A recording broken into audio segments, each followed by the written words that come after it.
장례식장을 가게 되면요, 가끔 이런 질문을 받을 때가 있어요. 이게 뭐냐면, 고인, 이제 돌아가시는 분이 살아생전에 예수님을 믿지 않았어요. 그런데 참 착하게 사셨다라는 거예요. 남들한테 해도 안 끼치고 남들 보기에 정말로 귀감이 되고 좋은 일도 많이 하신 분이라는 거예요.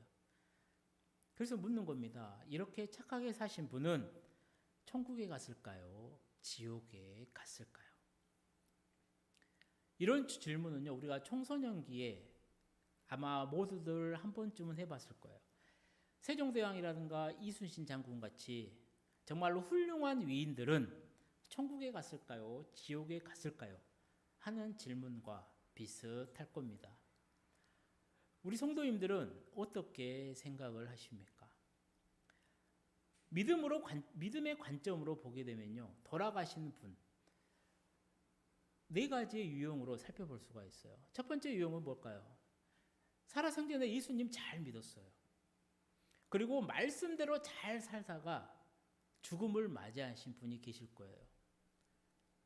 또 다른 관점으로 보게 되면요, 예수님을 잘 믿었어요. 그런데 그 사람의 삶을 보면 정말로 세상 사람과 구분되지 않아요. 그러다 죽음을 맞이하신 분이 계실 거예요. 또 예수님을 믿지는 않았습니다. 그런데 참 착하게 사셨어요. 남들한테 정말로 해도 끼치지 않고요, 나쁜 말 하지도 않고요, 솔선수범하면서 착한 일을 하신 분이 또 죽음을 맞으신 경우도 있겠죠. 마지막은 예수님을 믿지 않았어요. 그리고 그의 삶 또한 정말로 손가락질 당할 만한 마땅한 그런 나쁜 짓을 하다가 돌아가신 분이 계실 겁니다. 이렇게 돌아가신 분, 이렇게 죽은 그 이후의 결과는 어떻게 될까? 그냥 한번 생각만 해봐도 유익할 거예요. 바울은 오늘 본문에서요, 두 부류의 사람을 언급해요. 오늘 본문을 보게 되면 첫 번째 부류가 뭐냐면요, 율법을 가진 사람입니다. 그리고 또 한 부류가 있는데 율법을 가지지 못한 사람을 언급하고 있어요. 그러니까 다른 말로 말하면 유대인과 이방인, 하나님을 아는 자와 모르는 자, 좀 더 깊게 들어가면 십계명을 아는 자와 모르는 자, 하나님의 말씀 그 진리를 아는 자와 모르는 자, 이렇게 두 부류의 사람을 언급하고 있다는 거예요. 먼저 율법을 가지는 자를 생각을 해보면 유대인을 말을 해요. 본문에서 말하는 율법은 무엇이냐면요, 좁게 말하면 십계명을 말합니다. 그리고 좀 더 범위를 넓혀보면요, 모세오경을 말을 해요. 그리고 더 넓게 말을 하면 성경 전체를 말을 할 수 있다는 겁니다. 그렇게 지금 바울이 말하는 율법을 아는 자, 율법을 가진 자는 당연히 유대인을 말한다라고 보면 돼요. 그리고 오늘날로 말을 하면은 성경을 가지고 성경을 알고 교회에 다니는 사람을 말할 수 있다라는 겁니다. 그래서 바울이 뭐라고 말을 하냐면, 당시 유대인들이 이 율법을 가지고 있는데 그들이 가지고 있는 이 율법을 가지고 심판을 받는다라고 말씀한다라는 거예요. 이게 무슨 말이냐면 이스라엘 백성들이 하나님께요, 십계명을 받아요. 십계명을 받았다라는 것은 무엇이냐면요, 그들은 하나님의 율법을 안다라는 겁니다. 하나님이 뭐를 좋아하고 하나님이 하지 말라는 거, 하나님이 싫어하는 행동을 이들은 알고 있다라는 거예요. 왜요? 십계명을 받았기 때문에. 그런데 문제는 무엇이라는 거예요? 율법을 받은 이스라엘 백성들이 율법은 아는데 그 율법을 행하지는 않는다라는 겁니다. 대신 하나님께 받은 그 율법만 내가 받았다라는 것을 자랑한다라는 것이죠. 그러니까 나는 율법을 안다라는 거예요. 그리고 이방인들은 율법을 모른다라는 겁니다. 그러니 오직 우리만이 율법을 아는, 율법을 받은 유일한 하나님의 백성이다라는 거예요. 그러니까 이렇게 자만하고 있다라는 것이죠. 그래서 사도 바울이 말을 꾸짖는 겁니다. 너희들의 행동을 보면 정말로 다를 것이 하나도 없는데 율법을 안다라고만 해서 마치 율법을 행하는 것처럼, 마치 너희가 의인이 된 것처럼 착각하면 안 된다라고. 그래서 너희의 죄가 더 크다라고 사도 바울이 말하고 있다는 것이죠. 사랑하는 성도님들, 제발 이 지식과 이 행동을 혼동하지 마십시오. 내가 알고 있다라고 해서요, 내가 알고 있는 그 자체가 하나님 앞에서 의가 되는 것이 아닙니다. 오늘날 우리는요, 성경에 대해서 너무나도 잘 알아요. 성경이 몇 권이고 하나님의 뜻이 무엇이고 성경의 그 많은 인물들이 어떤 일을 했고 하나님 앞에서 어떻게 해서 칭찬을 받았고 또 왜 이 사람이 하나님께 심판을 받았는지 너무나도 잘 압니다.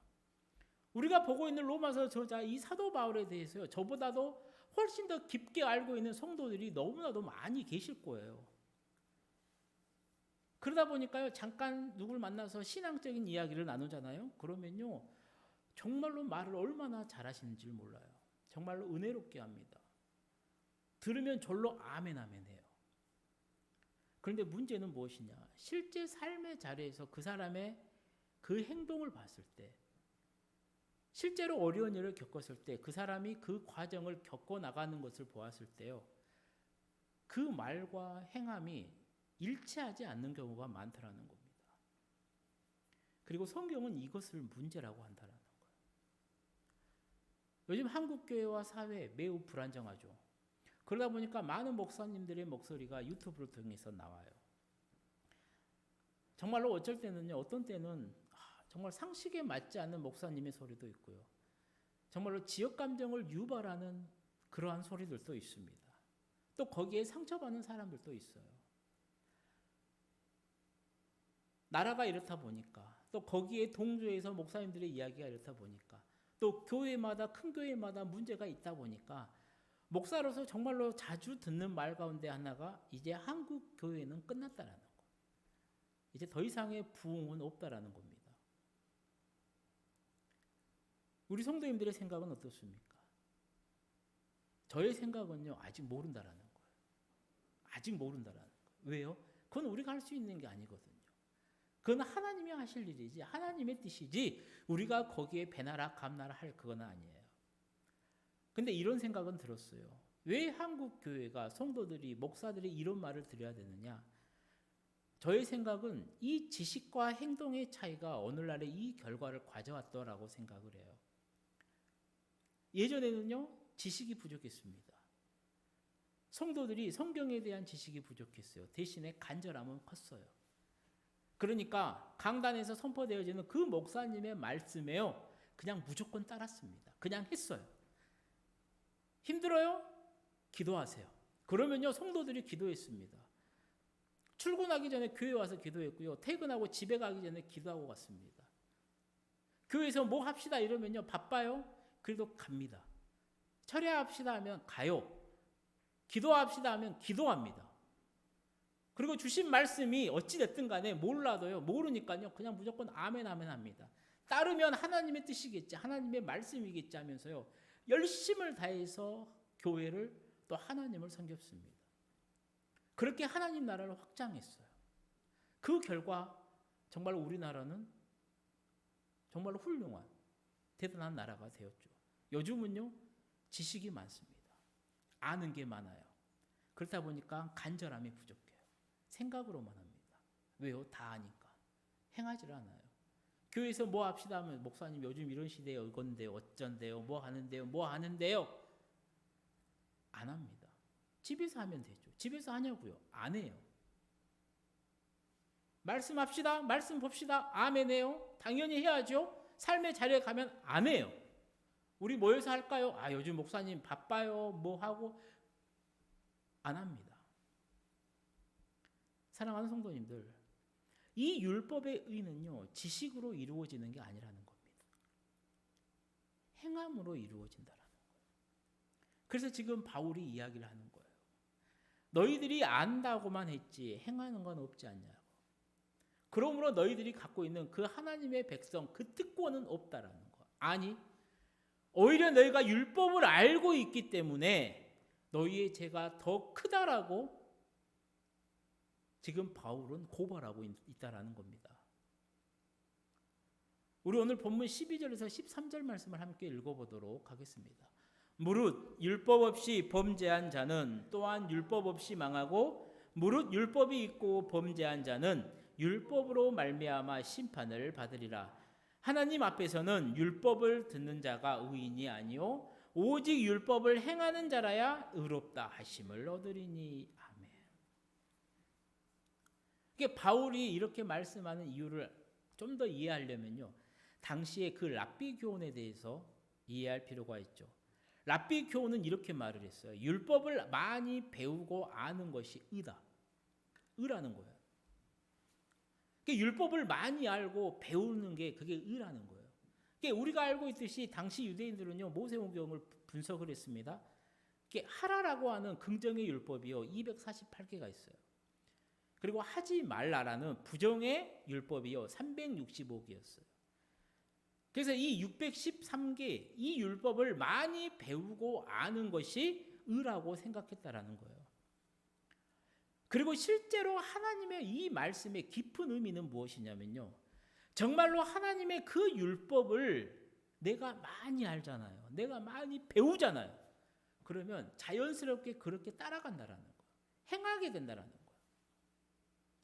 근데 유대인들이 그것을 시원치 않게 알기 때문에 행할 수 없었다라는 것이지, 하나님의 말씀을 너희가 정말로 똑똑히 알면, 제대로 배우면, 제대로 깊게 묵상하며 공부하면 자연히 행할 수밖에 없다라는 게 바로 이 당시의 랍비 교훈이었더라. 그런데 사람들이 그 단계를 뛰어넘지 못하죠. 그래서 어디에서 멈춰버리냐면, 내가 이 율법 613가지를 많이 알고 애우고 있고 그런 것이 바로 내가 의로운 존재다라고 생각하게 되었다라는 거예요. 그래서 지금 바울이 유대인에게 말하는 게 이겁니다. 율법을 가졌다고 야 자랑하지 말아라. 네가 율법을 많이 안다라고 네가 의롭다라고 생각하지 말아라. 그 율법이 네가 심판을 받을 때 네한테 걸림돌이 될 것이다 라는 말을 한다라는 겁니다. 그리고 바울이 이렇게 말하는 이유는 딱 하나예요. 바울이 이미 그 삶을 살아봤기 때문이라는 거예요. 그는 바리새인 중에 바리새인이었어요. 율법에 말씀하면 율법하면요 그 어느 누구보다도 혼이 꿰뚫고 있었던 사람이 바로 이 바울이었어요. 바울이 가졌던 생각이 뭐예요? 이방인보다 나아요. 유대인들 가운데서도 내가 더 많이 알고 더 깊은 정말로 높은 차원의 바리새인이었다는 거야. 내가 니들보다 더 의로운 사람이라고 생각했었다라는 거예요. 이 바울이 그런데 다메섹 도상에서 부활하신 예수님을 만납니다. 그리고 바울이 깨닫는 게 뭐냐면 자신이 이미 율법의 말씀에 예언된 메시아도 못 알아본 존재라는 거예요. 자신이 이 메시아의 사역을 방해한 죄인이라는 것을 깨닫게 되더라는 겁니다. 그러면서 바울이 고백한 게 뭐예요? 나는 죄인 중에 죄인 괴수다라고 고백하더라는 것이죠. 그래서 지금 바울이 유대인들에게 말을 하는 거예요. 단순히 율법을 안다라고 해서 네가 율법을 가지고 있다라고 해서 의인이 아니라는 겁니다. 오직 율법을 행하는 자라야 의롭다 함을 얻는다라고 바울이 말씀하고 있다라는 것이죠.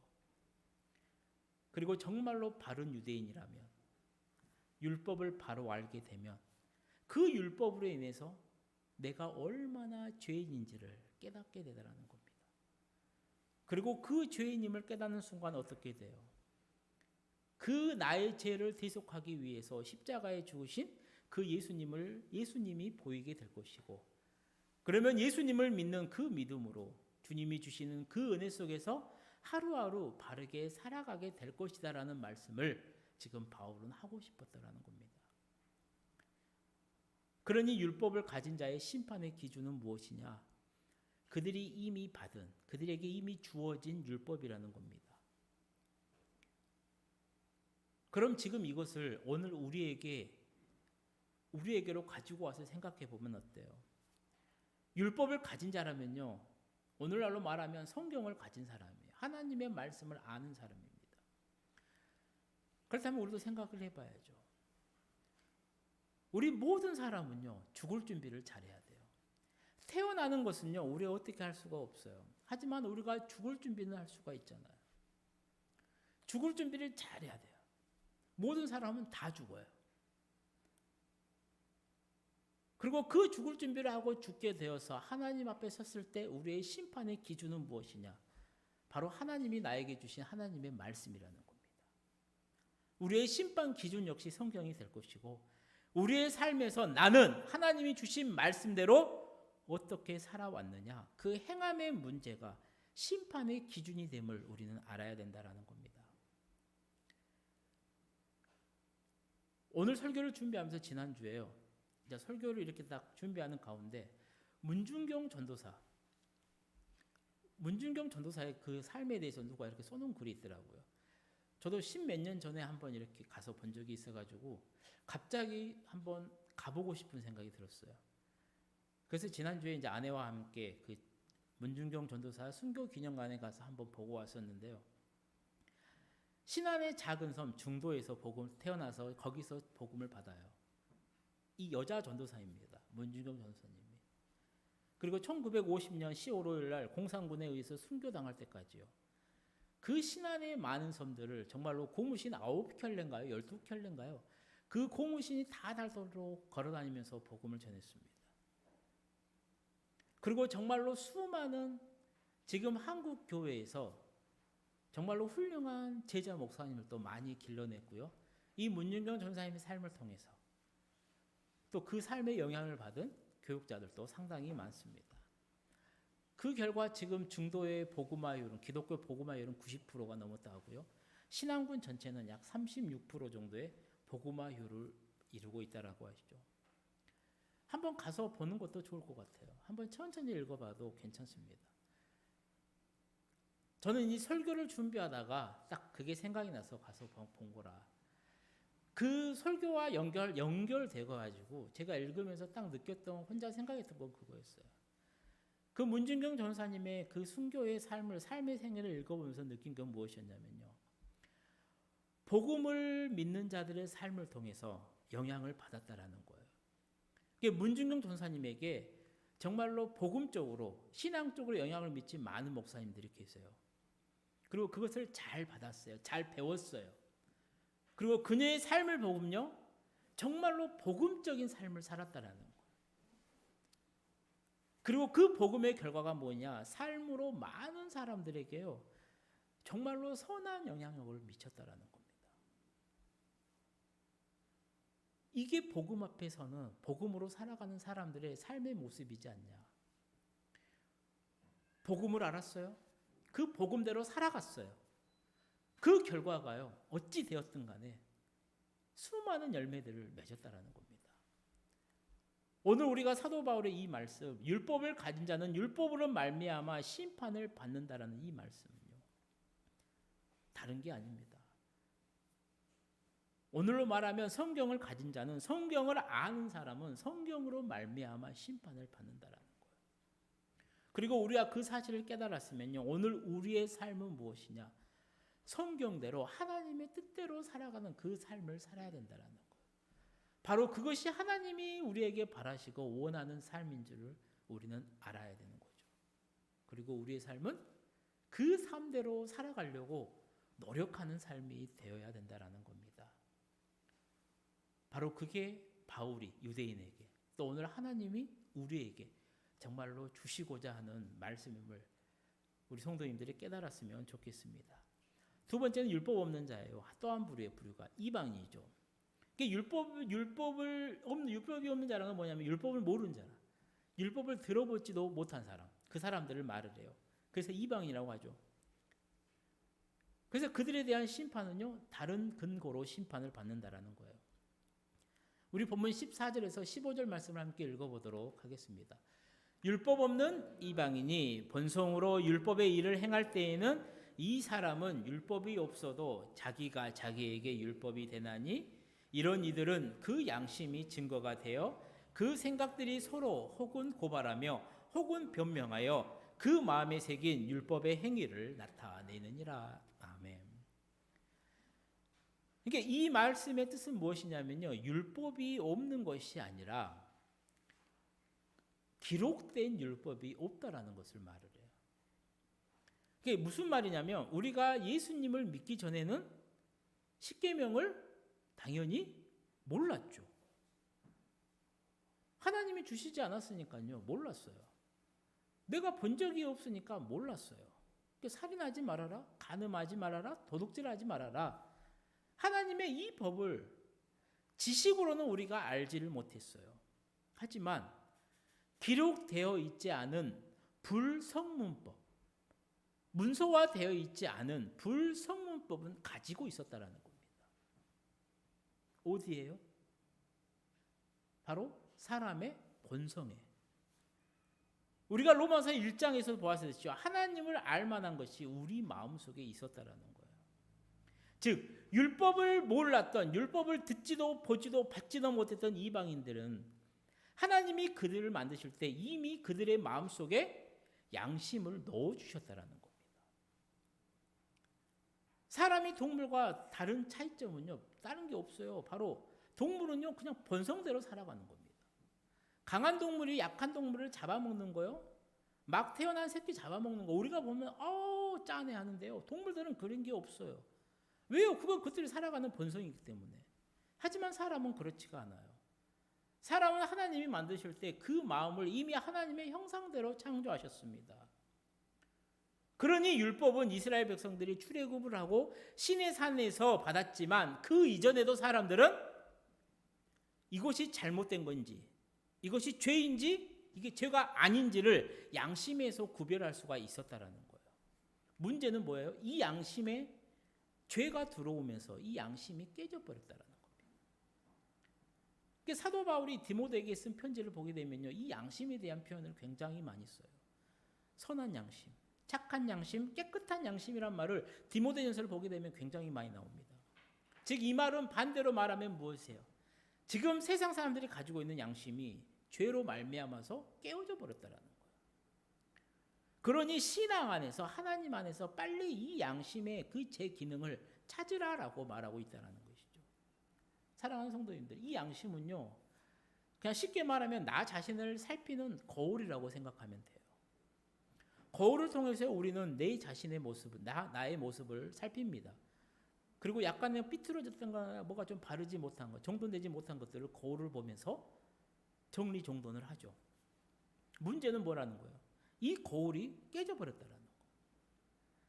깨진 거울로는요, 바른 모습을 볼 수가 없어요. 깨진 거울에 나를 비춰보면요, 내 모습은 그냥 어그러져 보인다는 겁니다. 그러니까 저 사람은 법 없이도 살 사람이야. 혹은 나는 양심이 깨끗하니 나는 구원받을 수 있어. 저 사람은 정말로 착하게 살았어. 그러니까 저 사람은 구원받을 수 있어. 정말로 어리석은 말이라는 겁니다. 구원은요, 내 양심으로 할 수가 없어요. 내 선한 행동으로 할 수가 없어요. 구원은요, 오직 하나님의 은혜라니까요. 성경에서 율법을 받기 전에 구원을 받은 대표적인 사람들이 있죠. 우리가 너무나도 잘 알죠. 홍수 심판에서 구원받은 노아를 말할 수가 있어요. 그리고 믿음의 조상인 아브라함을 이야기할 수가 있죠. 그리고 출애굽 지도자 그 모세를 들 수도 있습니다. 이들이 살았던 당시의 사람들 분명히 선한 양심을 가지고 착한 행동을 한 사람들 분명히 있었을 거라는 거예요. 하지만 그들의 결론은요, 모두 죄인이었다, 심판받았다라는 거예요. 반대로 노아라든가 아브라함이라든가 모세 역시요, 부족한 사람이었어요. 하지만 그들은 구원을 받았어요. 무엇으로요? 하나님의 은혜로 말이죠. 그러니까 양심을 가지고요, 그 사람의 선함을 판단하는 것은요, 잘못되었다라는 거예요. 양심이 자기 기준이 되고 그 양심이 시계추처럼 왔다 갔다 하면서 때로는 그 양심이 남을 고발하기도 하고 때로는 나 자신을 변명하기도 하기에 결국에는 자신의 잘못을 드러낸다라는 겁니다. 설교를 시작하면서 했었던 질문이 있잖아요. 예수님을 안 믿고 세상을 떠났지만 정말로 착하게 산 사람들은 천국에 갔을까요? 지옥에 갔을까요? 이 질문에 대한 정말로 올바른 정답은요, 모른다라는 겁니다. 이해를 돕기 위해서 실제로 있었던 이야기 하나. 어떤 사람이 자기 어머니가 세상을 떠났어요. 근데 나는, 아들은 교회를 다녀요. 근데 어머니는 교회를 그냥 1년에 한 번 잠깐 다녔었나 봐요. 근데 어머님의 그렇게 나쁜 행동은 하지 않았어. 남들한테 못된 행동은 하지 않았어. 베풀고 살았어요. 그냥 궁금한 거죠. 아들의 입장에서 당연히 어머님이 그냥 천국에 갔으면 하나님한테 갔으면 좋겠다라는 거. 그래서 그 당시에 목사님이었던 무디 목사님에게 대답을 물어봤다라고 해요. 우리 어머님이 천국에 갔을까요? 지옥에 갔을까요? 그때 무디 목사님이 이렇게 말했다랍니다. 나는 전도는 많이 했습니다. 그런데 죄송하게도 예수님 앞에 있는 생명책을 들여다본 적이 없어서 잘 모르겠습니다. 그런데 내가 아는 것은 딱 한 가지. 오직 예수를 믿으면 구원을 받는다는 것입니다. 사랑하는 성도님들, 누가 천국을 갔을까요? 지옥을 갔을까요? 하는 것은요, 우리가 할 수 있는 말이 아닙니다. 하지만 우리가 반드시 할 수 있는 말이 있어요. 반드시 할 수 있는 말, 바로 구원받는 세 가지 조건. 첫 번째는요, 예수님을 믿으면요, 우리는 구원을 받습니다. 두 번째요, 의인이면요, 구원을 받아요. 세 번째는요, 하나님께 의롭다 함을 받으면 우리는 구원을 받는다라는 겁니다. 그래서 지금 바울은 로마서를 읽고 있는 독자에게 이야기하는 겁니다. 모든 사람은 자신이 알고 있는 것, 율법이라든가 양심으로 인해서 하나님 앞에서 심판을 받을 거라는 거예요. 모든 사람은 다 죽어요. 다 죄인이에요. 하나님을 아는 사람은 그 심판대 앞에서, 하나님을 아는 사람은 하나님을 아는 그 율법으로 심판을 받을 거고, 하나님을 모르는 사람은 그 양심을 가지고 심판을 받을 거라는 거예요. 지금 이 길, 두 가지 길에서 하나를 선택하라는 겁니다. 하나는 구원의 길이고요, 하나는요 심판의 길이라는 겁니다. 이 구원의 길에 대해서는 로마서 1장 16절에서 말했어요. 함께 읽어보도록 하겠습니다. 내가 복음을 부끄러워하지 아니하노니 이 복음은 모든 믿는 자에게 구원을 주시는 하나님의 능력이 됨이라. 먼저는 유대인에게요, 그리고 헬라인에게로다. 아멘. 그리고 두 번째 심판의 길에 대해서는요, 오늘 본문 16절에서 이렇게 말을 합니다. 곧 나의 복음에 이른 바와 같이 하나님의 예수 그리스도로 말미암아 사람들의 은밀한 것을 심판하시는 그 날이라. 아멘. 자, 예수를 믿고 구원의 길을 선택할 거냐, 아니면 예수를 믿지 않고 심판의 길을 선택할 거냐. 로마서를 읽고 있는 독자들, 너희들의 선택은 무엇이냐라는 것이죠. 이제 말씀을 마치려고 합니다. 사랑하는 성도님들, 오늘 말씀 앞에 앉은 여러분들의 선택은 무엇입니까? 출애굽기 20장을 보게 되면요, 우리가 너무나도 잘 알고 있는 이 10계명의 이야기가 나와요. 그리고 안식일을 지켰다라고 하는 이야기는요, 그 만나를 내려줬을 때 출애굽기 16장에 나옵니다. 그러니까 무슨 말이냐면 10계명을 받기 전에 이미 안식일을 지켰다라는 이야기예요. 10계명이라고 하는 문서가 되어 있기 전에 이미 사람들은 불성문법이라는 것을 알고 있었다라는 겁니다. 그래서 바울의 이야기를 보게 되면요, 바울이 모세를 지나서요 아브라함까지 계속 올라가요. 아브라함 때는요 기록된 법이 없었어요. 그런데 그때 당시에도 불성문법이 있었다라니까. 그리고 아브라함이라는 것은요 모든 사람을 다 말하는 거예요. 이방인과 유대인들을 다 포함하는 것을 말을 해. 그래서 오늘 본문의 16장에서 중요한 권면이 이거라는 것이죠. 곧 나의 복음에 따르면, 곧 내 복음에 이른 바와 같이, 내 복음, 사도 바울의 복음이라는 겁니다. 그 복음이 무엇이냐? 유대인과 이방인 모두 다 죄인이라는 겁니다. 그리고 너희가 구원받는 길은 오직 복음, 예수 그리스도밖에 없다라는 거. 오직 은혜로만 구원받는다라는 겁니다. 이것이 바울이 말하는 내 복음이라는 거예요. 그리고 이 복음 앞에서야, 이 복음 앞에서 내 모습을 볼 때라야 정말로 내가 죄인임이 드러난다라는, 완전한 죄인이 되더라는 겁니다. 그런데 기가 막힌 게 동시에요. 그 은혜 안에서 우리가 의인이 되더라는 것이죠. 그래서 바울이 그걸 말하는 거예요. 네 양심이 아니라, 네 선한 착한 행함이 아니라, 네 도덕적인 그 생각이 아니라 오직 예수 그리스도, 그 율법, 그 안에 섰을 때야 우리는 죄인인과 동시에 하나님으로부터 의롭다, 그 의인이 되더라는 겁니다. 그래서 제발 그 의인이 되는 그 길, 구원의 길을 선택하라라고 이야기하는 것이죠. 오늘 우리가 불렀던 찬송가 272장 설교를 하면서 정말로 이 가사가 꽂혔다는 거죠. 계속 생각이 났었어요. 3절 가사를 보면 이렇게 됩니다. 교만한 마음을 내버리고 예수께로 나갑니다. 복되신 말씀 따르려고 주께로 갑니다.